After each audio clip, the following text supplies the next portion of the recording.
Граждане Абхазии, которые имеют вид на жительство или гражданство Российской Федерации для управления транспортными средствами в России, обязаны получить российское водительское удостоверение. Документ выдается на основании абхазских водительских удостоверений.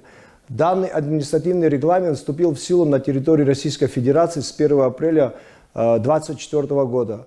Речь идет не о полноценном обмене прав на российские, а о получении российского удостоверения в дополнение к абхазскому.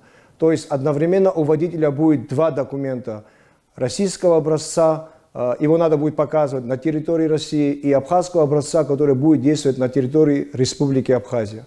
Это правило распространяется не только для Абхазии, но и для всех стран мира.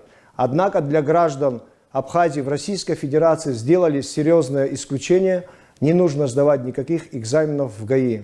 Для получения российского водительского удостоверения гражданину Абхазии необходимо предоставить: первое, российский внутренний паспорт, либо вид на жительство в России с пропиской, либо с временной регистрацией.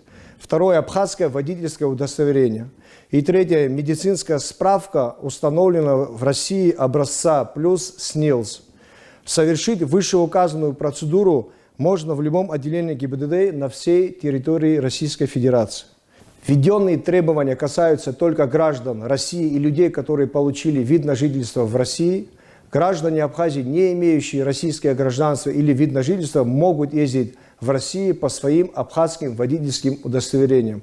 Данное исключение по упрощенном получении российского водительского удостоверения для граждан Абхазии действует до 1 апреля 2025 года. После этой даты российское водительское удостоверение граждан Абхазии нужно будет получать на общих основаниях со сдачей экзаменов.